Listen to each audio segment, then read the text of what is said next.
Good day, guys. This is Miss Mehireen from ICSA. Today I would be giving you all a video lesson from our Advanced Microsoft Office Applications training. The actual training here in ICSA would include subjects such as Advanced Excel, Microsoft Access, which is used for database management, and Microsoft Publisher, which is more about desktop publication. Right now, we will be working on creating an automated task in Microsoft Excel.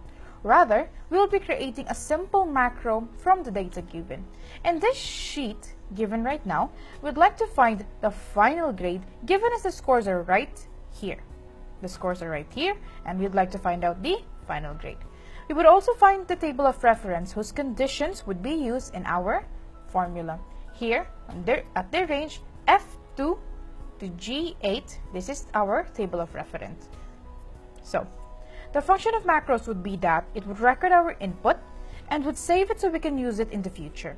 This way, we wouldn't have to look for the right formula all over again. So how would we create a macro? So before you even start typing down your formula, all you have to do if you're working with Microsoft Office 2013 or Microsoft Office 2016, you would find in the Microsoft Excel interface at the View tab, if you just go in your View tab, here you have your tabs. If you go to your View tab at the very right side, here would find the macros.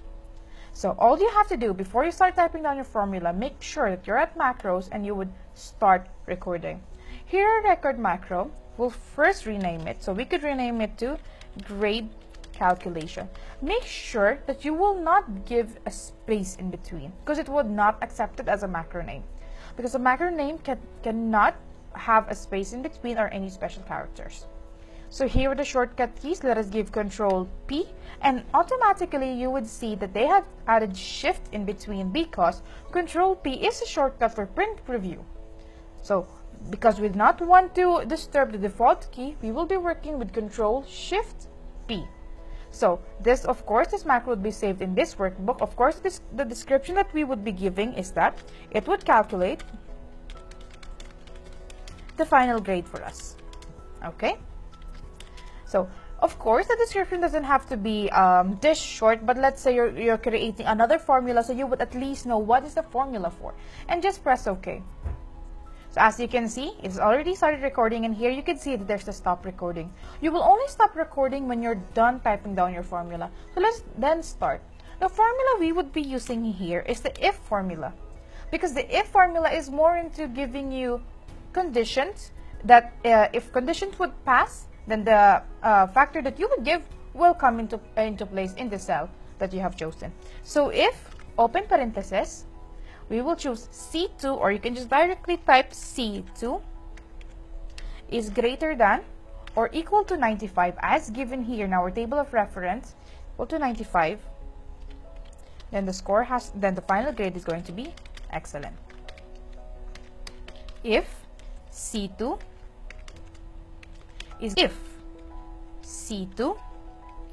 greater than or equal to 80, then it would get good.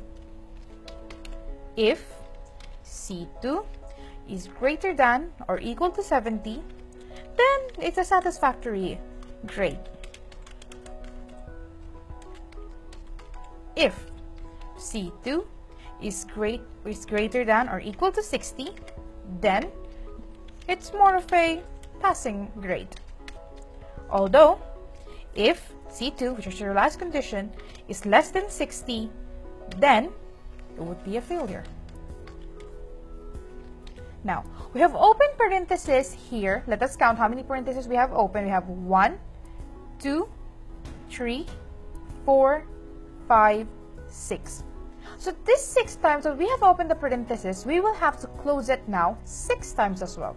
So let us now close the parentheses. Now 1, 2, 3, 4, 5, 6, and press enter.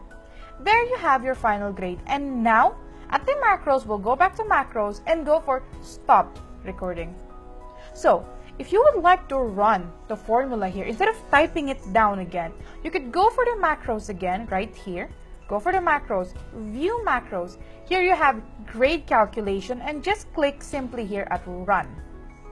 And here you'll get the final grade. Or we could use the shortcut that we have given, Control Shift P. and there you have the grade.